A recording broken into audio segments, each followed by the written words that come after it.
Shalom. Cette histoire se passe il y a juste quelques mois à Bnei Brak, avec un des grands tzadikim de la génération, le Rav Chaim Kanievsky, le fils du Stipler, qui est connu, connaît toute la Torah, un grand tzadik, Ruach HaKodesh, l'Esprit Saint, puissance de Brachot. Le Bet Yosef, l'auteur du Shulchan Aruch, a écrit, le Shulchan Aruch c'est le résumé d'un autre livre qu'il a écrit, ce même auteur, Rabbi Yosef Karo, le Bet Yosef. Là-bas il est marqué dans le Bet Yosef. C'est une des seules fois dans le Bet Yosef dans lequel il cite le Zohar. C'est très rare que le Bet Yosef cite le Zohar, mais de temps en temps il le cite. Il dit que, d'après la loi, on a le droit de manger du lait après, on a le droit de manger de la viande après le lait. La viande, et après manger du lait, c'est interdit. Du lait après manger de la viande, c'est permis.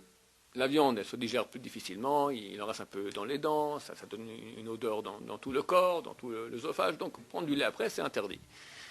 Mais à l'envers, c'est permis. Néanmoins, il dit, sache, c'est vrai que c'est permis de prendre du lait et après de la viande, mais il faut quand même attendre. Pourquoi? Parce que d'après le Zohar, il faut attendre au moins 1 heure. Pourquoi? C'est marqué dans le Zohar que celui qui prend en même temps les deux, donc ça veut dire, le Zohar, ça veut dire que c'est le niveau au-dessus.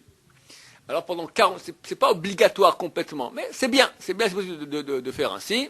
Celui qui, pendant la même heure, il mange du lait et même après de la viande, pendant 40 jours, après il a sur sa tête, au-dessus de lui comme ça, il y a une silhouette de Gdi. Gdi, c'est un agneau.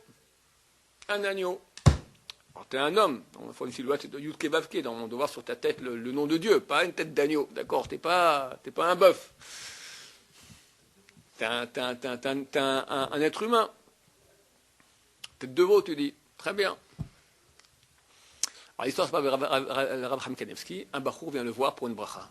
Il lui dit, pourquoi tu manges le lait après la viande? Et c'était plus grave, lait après la viande. Il devient tout rouge. Et il dit, oui, j'avoue.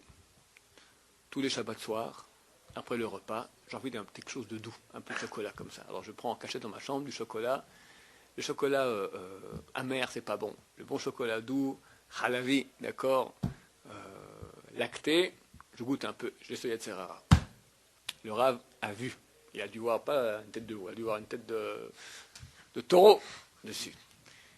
Et c'est une mitzvah des Rabbanan. Regardez à quel point maintenant, même dans une petite loi des Rabbanan, un peu de chocolat comme ça, déjà on voit sur la face de la personne.